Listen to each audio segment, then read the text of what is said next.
everyone, welcome to Make Learning Easy. So our new topic is Erikson Psychosocial Theory under subject Childhood and Growing Up. So Erikson psychosocial theory क्यों बोला गया है? क्योंकि ये theory जो है वो मन व समाज, साइको मतलब इंडिविजुअल, सोशल मतलब सोसाइटी, इन दोनों के बीच की है। ठीक है। अकॉर्डिंग टू एरिक्सन इन्होंने 8 स्टेजेस दी हैं और इनके अकॉर्डिंग ये 8 स्टेजेस जो है वो इम्पोर्टेंट होती है किसके लिए? इंडिविजुअल की प्रोग्रेस के लिए। ठीक है। इन्होंने एक और जो टर्म दी है वो दी है आइडेंटिटी क्राइसिस। जो टर्म थी वो एरिक्सन के द्वारा ही दी गई थी। ओके। इनका पूरा नाम एरिक्सन है। इन्होंने 8 स्टेजेस दी हैं। अब अगर हम इनके स्टेजेस की बात करें और इनके अकॉर्डिंग क्या है कि हर स्टेज में जो होता है इंडिविजुअल की वो कुछ ना कुछ कॉन्फ्लिक्ट होता है, रिलेशनशिप होता है किसका? इंडिविजुअल का सोसाइटी के साथ। ठीक है। और इंडिविजुअल उस कॉन्फ्लिक्ट को किस तरीके से डील करता है वो इनकी स्टेजेस में मेंशन किया गया है। स्टेजेस की बात करें तो कुछ 8 स्टेजेस हैं।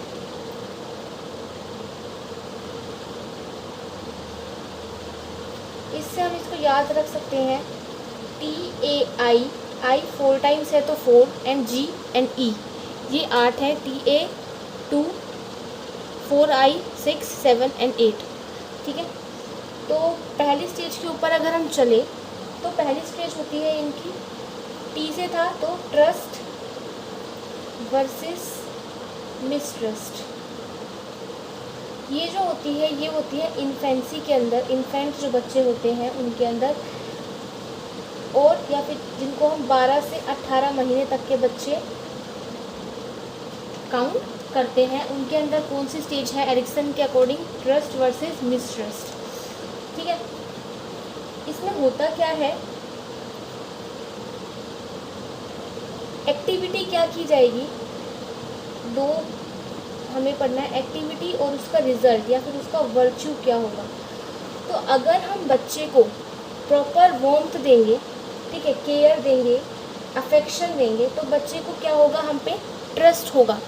अगर आपका जो छोटा बच्चा है अगर आप उसको प्यार देते हो, उसको केयर देते हो, उसको अफेक्शन, उसको प्रॉपर बेबी फीड कराते हो, तो वो आप पे ट्रस्ट करेगा कि हाँ इससे मुझे वो सब मिलेगा। तो एक्टिविटी क्या हो सकती है यहाँ पे? बेबी फीडिंग हो सकती है। ठीक है। वार्मथ हो सकती है। और अगर ये एक्टिविटी फुलफिल होगी बच्चे की तो उसमें क्या रहेगी? एक होप रहेगी। और अगर बच्चे को ये प्रॉपर टाइम पे नहीं मिल रहा है, उसको खाना टाइम पे नहीं दिया जा रहा, उसको इग्नोर कर रहे हैं, तो उसमें उसकी बेसिक नीड्स ही सेटिस्फाई नहीं हो रही है, तो वो क्या करेगा? उसमें मिसट्रस्ट आ जाएगा और फिर वो आगे की हर स्टेजेस में लोगों पे विश्वास ही नहीं कर पाएगा। इसीलिए एरिक्सन जो कॉन्फ्लिक्ट था जो इधर बताया गया था एरिक्सन ने कि हर स्टेजेस में कुछ ना कुछ कॉन्फ्लिक्ट होता है और उस कॉन्फ्लिक्ट को डील करके इंडिविजुअल नेक्स्ट स्टेज में पास ऑन करता है, और अगर उसी स्टेज में वो कॉन्फ्लिक्ट प्रॉपरली डील नहीं किया जाता तो इंडिविजुअल उसी फेज़ में, उसी स्टेज में अटक के रह जाएगा, वो नेक्स्ट स्टेज में प्रॉपरली डेवलप नहीं कर पाएगा। ये थी first stage. Second stage A से थी तो ऑटोनोमी वर्सेस शेम। ऑटोनोमी का क्या मतलब होता है? ऑटोनोमी का मतलब होता है आत्मनिर्भर, मतलब खुद से, sense of being able to handle many problems on its own, मतलब खुद से ही वो कोई काम करे, उसको बोलते हैं ऑटोनोमी। अब एरिक्सन के अकॉर्डिंग ये जो है वो चाइल्डहुड में ज़्यादा पाया जाता है। एक्टिविटी और वर्च्यू की बात करें तो इसमें होगा क्या? जो बच्चे होते हैं, चाइल्डहुड होते हैं, उनमें मेन हमको उन्हें क्या ट्रेन करना पड़ता है? जब कोई बच्चा 2.5 से 3 साल का बच्चा होता है, उनको क्या करना? उनको प्रॉपरली फीड कराना, उनको ड्रेस कराना, उनको बाथरूम यूज़ करके टॉयलेट ट्रेनिंग जो बोलते हैं वो देनी, तो अगर बच्चा वो अपने आप से कर रहा है, ठीक है, अगर जो उसके केयर गिवर्स हैं वो इसको एनकरेज कर रहे हैं उसका सेल्फ सफिशिएंट बिहेवियर करने के लिए, तो उसमें एक आत्मनिर्भरता आएगी, ऑटोनोमी की फीलिंग आएगी कि हाँ मैं ये काम को कर सकता हूँ। वहीं अगर उसको रोका टोकी जा रही है या फिर उसको उसकी जो प्रॉब्लम्स है वो खुद से हैंडल नहीं करने दी जा रही, तो उसमें एक शेम की फीलिंग आएगी कि नहीं I can't do this and all. तो इसमें एक्टिविटी क्या हो सकती है, टॉयलेट ट्रेनिंग बच्चे को देना, सेल्फ सफिशिएंट बिहेवियर के लिए उसे एनकरेज करना, और अगर तो ये एक्टिविटी प्रॉपरली फुलफिल हो गई उसकी, तो उसमें एक विल पावर जनरेट होगी, ठीक है, उसमें एक विल पावर जनरेट होगी और उसमें आत्मनिर्भरता आएगी। और अगर इसी स्टेज पे ये एक्टिविटी उसको प्रॉपरली ट्रेन नहीं किया गया या फिर उसको उसके काम करने से रोका गया, तो उसमें एक शेम की फीलिंग आ जाएगी। नेक्स्ट स्टेज जो है वो है आई, जो कि 4 बार आएगा, तो हम देखते हैं पहले आई का है वो है इनिशिएटिव वर्सेस गिल्ट। इनिशिएटिव मतलब कुछ इनिशिएट करना खुद से, गिल्ट मतलब आप सबको पता ही है। तो इनिशिएटिव और जो गिल्ट है वो होती है आपकी लेटर चाइल्डहुड में अकॉर्डिंग टू एरिक्सन। अब इसमें क्या होता है, टास्क क्या हो रहा है या एक्टिविटी क्या हो रही है और वर्च्यू क्या है उसका। इनिशिएटिव जो होता है वो ऐड करता है ऑटोनोमी में, ठीक है। अब अगर बच्चे को हम कुछ इनिशिएट ही नहीं करने देंगे, जैसे इसमें था, अगर उसको अपना काम करने ही नहीं देंगे तो उसमें शेम की फीलिंग आएगी। और अगर इस स्टेज में उसको अपना काम करने दिया, उसको प्रॉपरली जो वो टॉयलेट ट्रेनिंग जो होती है उसको सेल्फ सफिशिएंट बिहेवियर को प्रमोट किया गया, तो उसमें काम को इनिशिएट करने की क्या आएगी, एक पावर आएगी, ठीक है, कि हाँ मैं ये काम कर सकता हूँ। जैसे मानो कि उसको एक स्ट्रीट है उसको क्रॉस करना है, ठीक है, तो 3 से 5 साल का बच्चा छोटी सी स्ट्रीट को क्रॉस तो कर सकता है, लेकिन अगर आपने वो तभी होगा जब उसकी यहाँ वाली स्टेज जो थी वो प्रॉपरली डेवलप होगी। अगर वो यहीं से शेम की फीलिंग में होगा तो वो कभी भी किसी काम को इनिशिएट नहीं कर पाएगा। इसलिए एरिक्सन की सारी स्टेजेस एक दूसरे से लिंक करती हैं। एक्टिविटी क्या होगी, इसमें उसे कुछ एक्सप्लोर करने दिया जाए या फिर उसे कुछ खेलने दिया जाए, प्ले करने दिया जाए। और अगर तो ये प्रॉपरली हो गया, मतलब वर्च्यू यहाँ पे है पॉजिटिव रिस्पॉन्स, तो अगर ये प्रॉपर होगा तो उसमें एक पर्पस आएगा काम को करने का, कि हाँ ये काम मैं कर सकता हूँ और ऐसे कर सकता हूँ। वहीं अगर इसको डिस्करेज किया गया तो इसमें एक गिल्ट की भावना आएगी कि मेरे से तो होगा ही नहीं। नेक्स्ट जो आई है वो है आपका इंडस्ट्री वर्सेस इंफीरियोरिटी। ये है 5 से 12 साल का बच्चा जो होता है, इसमें एक्टिविटी क्या परफॉर्म होगी और वर्च्यू क्या आएगा। 5 से 12 साल का बच्चा स्कूल में जाने लग जाता है, ठीक है, तो बच्चा जो होगा वो स्कूल टास्क में इन्वॉल्व होगा, वो स्कूल में कुछ लीडरशिप क्वालिटी हो गई या फिर कोई भी प्रोजेक्ट अपना करना है। तो इंडस्ट्री का क्या मतलब होता है, इंडस्ट्री का मतलब यहाँ पे वो बड़ी बड़ी इंडस्ट्रीज से नहीं है, इंडस्ट्री का मतलब है मेहनत, ठीक है। जो बच्चे होते हैं इस स्टेज में वो अवेयर हो जाते हैं खुद को लेके ज़्यादा, वो कॉन्सेप्ट्स को ग्रैस्प करते हैं लॉजिकली, बेटर अंडरस्टैंडिंग आती है उनके अंदर, वो स्किल्स को अपने अंदर डेवलप कर लेते हैं, मोरल वैल्यूज़ को अपने अंदर डेवलप कर लेते हैं। तो अगर वो उन्हें इन्वॉल्व करने दिया जाएगा किसी भी वर्क में, मतलब इन्वॉल्व मतलब कुछ मेहनत करेंगे ऑब्वियसली, अगर उन्हें इन्वॉल्व करने दिया जाएगा तो उनके अंदर क्या आएगा, एक कॉन्फिडेंस आएगा कि हाँ ये काम में से हो सकता है। वहीं अगर उसे नहीं करने दिया गया तो इन्फीरियरिटी की फीलिंग रहेगी, उसे खुद इन्फीरियरिटी कॉम्प्लेक्स होता है ना, कि खुद में ही ये सोचना कि मुझसे तो ये कुछ होगा ही नहीं, तो इन्फीरियरिटी की फीलिंग आएगी। अभी 2 आई आप पढ़ चुके हो, इनिशिएटिव एंड इंडस्ट्री। नेक्स्ट जो आई है वो है आपका आइडेंटिटी वर्सेस रोल कन्फ्यूजन। अब इसका क्या मतलब है, ये है 12 से 18 साल की एज ग्रुप के बच्चे, इसमें आइडेंटिटी क्राइसिस आते हैं, ठीक है। जो एडोलिसेंट्स होते हैं वो वैसे भी उनकी जो स्टेज होती है वो तनाव भरी स्टेज होती है।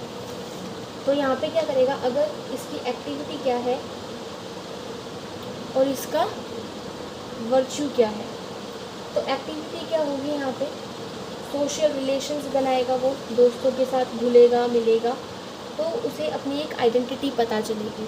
वहीं अगर उसको लोगों से नहीं, या फिर वो खुद को पहचान लेगा फॉर हेल्दी रिलेशनशिप बना के, फ्रेंडशिप बना के, तो उसमें एक फिडेलिटी की पावर आएगी। फिडेलिटी का मतलब होता है निष्ठा आना, ठीक है। और वहीं अगर उसने ना कोई दोस्त बनाए, ना किसी से हेल्थ रिलेशनशिप में रहा, तो वो एक रोल कन्फ्यूजन में रहेगा कि मेरा रोल क्या है सोसाइटी के अंदर, ठीक है। नेक्स्ट जो है लास्ट आई आपका इंटीमेसी वर्सेस आइसोलेशन। ये जो है आपका 18 से 40 ईयर की एज है। इसमें एक्टिविटी जो है वो है लव, और जो वर्च्यू है वो है एक्टिविटी है रिलेशनशिप्स, और वर्च्यू जो है वो है लव। अब इंटीमेसी वर्सेस आइसोलेशन में क्या है कि जो यंग पीपल होते हैं, ये एडोलेसेंट्स के बाद आते हैं ना, तो जो यंग पीपल होते हैं उसमें ये रहते हैं कि मैं दूसरों के साथ अच्छे से घुल मिल जाऊँ, ठीक है, उनके साथ फिट होना चाहते हैं। तो कई बार क्या होता है, इंटीमेट होने के कारण ही वो खुद को आइसोलेट कर लेते हैं। जैसे कि वो किसी रिलेशनशिप में है, वो इंटीमेट रिलेशनशिप में है, लेकिन उनको रिजेक्शन का डर है, या फिर उनको एक ईगो जो होती है उनकी, उसके अंदर रिजेक्शंस, तो वो क्या करते हैं, खुद को आइसोलेट कर लेते हैं लोगों से, ठीक है। तो ये यही स्टेज होती है कि या तो आप लोगों के साथ इंटीमेट रिलेशनशिप अपने सेट करो, या फिर अकेले रहो, आइसोलेट रहो, ठीक है। तो ये थी आपकी 6th स्टेज।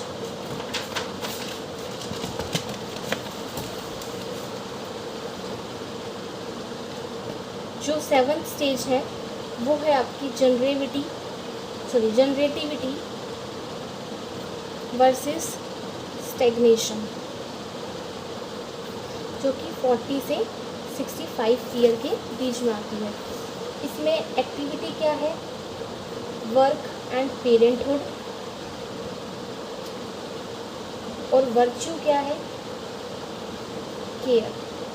अब हो गया था, जनरेटिविटी का मतलब होता है concern of establishing and guiding next generation. 40 से 65 ईयर्स की एज में आप काम करोगे, आप अपने बच्चों को पालोगे, पोसोगे, या फिर अपने ग्रैंड चाइल्ड को, तो आप एक अपने नेक्स्ट जनरेशन के लिए कुछ ना कुछ गाइडेंस प्रोवाइड करोगे, ठीक है। अगर आपने अपनी फैमिली को बेटर तरीके से उनको बेटर तरीके से रेज किया है, तो आप में एक सेंस ऑफ जनरेटिविटी आएगी। जनरेटिविटी का मतलब क्या होता है, सेंस ऑफ प्रोडक्टिविटी, कि हाँ आपने कुछ काम किया है, ठीक है, सेंस ऑफ प्रोडक्टिविटी। वहीं अगर आप सेल्फ सेंटर्ड हो और अपने फैमिली को हेल्प नहीं कर पा रहे हो, या फिर अपनी फैमिली की हेल्प नहीं कर रहे हो, तो आप में स्टेग्नेशन आएगी। स्टेग्नेशन मतलब होता है डिससेटिस्फैक्शन,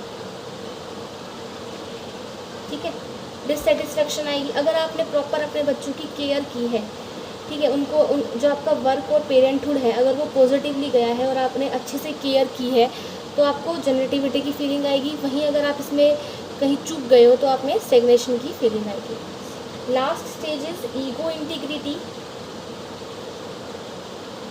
वर्सेस डिस्पेयर, जो कि प्लस 65 ईयर्स के अंदर होता है।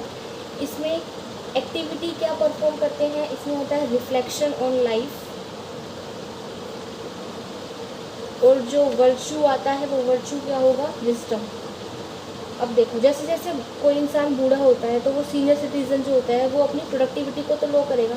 वो एक बूढ़ा इंसान है, वो बैठा हुआ है, उसने अपनी लाइफ पे एक रिफ्लेक्ट किया कि मैंने अपनी इस एज में ये किया, इस एज में ये किया। अगर वो अपनी लाइफ से सेटिस्फाइड है, ठीक है, कि उसने जो किया वो अच्छा किया अपनी फैमिली के लिए, अपने लिए, तो उसमें एक इंटीग्रिटी की फीलिंग आएगी, ठीक है, वो अपने आप को एक सक्सेसफुल लाइफ की तरह देखेगा। वहीं अगर उसे लगेगा कि मेरी पिछली कोई भी स्टेजेस जो थी अकॉर्डिंग टू एरिक्सन वो अच्छे से नहीं डेवलप कर पाई है, तो उसमें एक डिस्पेयर की फीलिंग आएगी, डिप्रेस्ड रहेगा, वो होपलेस रहेगा। तो ये थी आपकी लास्ट स्टेज किसकी, एरिक्सन की। अब एरिक्सन की एजुकेशनल इम्प्लीकेशन क्या है, पहला है प्री स्कूल बच्चों के लिए, मतलब जो भी स्कूल में जाने नहीं लगे हैं। प्री स्कूल बच्चों के लिए क्या है कि आप उनको एनकरेज कर सकते हो अपनी चॉइस का काम करने के लिए, ठीक है, encourage them to act on choices. जो भी उनकी चॉइस है, मतलब बच्चा कुछ सजेस्ट करता है तो आप उनके आइडियाज़ को सुनो, ना कि उन्हें नकार दो या उनको धमका के वहाँ से भगा दो, ठीक है। हर एक बच्चे के पास एक्सपीरियंस होना चाहिए, उसको एक चांस मिलना चाहिए कुछ भी एक्सपीरियंस करने का, ठीक है। Next is be tolerant of mistakes, मतलब अगर वो गलती करता है तो ये नहीं उसको अकेला छोड़ दो या फिर उसे मार पीट के बैठा दो, नहीं, मतलब उसकी जो गलतियां हैं उसको समझो, ठीक है, उसको समझाओ उस चीज़ को कि यहाँ पे ये है और यहाँ पे ये आपने गलती की है। अब जो स्कूल चिल्ड्रन होते हैं उनके अंदर हम कैसे इन चीज़ को डेवलप कर सकते हैं, एनकरेज करके इंडस्ट्री अमंग स्कूल चिल्ड्रन, ठीक है, उनको अपॉर्चुनिटीज़ प्रोवाइड करा के काम करने के लिए, प्रोवाइड अपॉर्चुनिटीज़ कि ये काम करो, ऐसे करो, ऐसे करो, ठीक है। उनको एक चांस देना कि वो इंडिपेंडेंटली अपना वर्क करें, सपोर्ट प्रोवाइड कराना और उनको डिस्करेज ना करना। तो ये थी एरिक्सन की थ्योरी, जिसमें 8 स्टेजेस हैं। साइको सोशल थ्योरी के नाम से इसको जाना जाता है। This is all for Erikson psycho social theory. Thank you.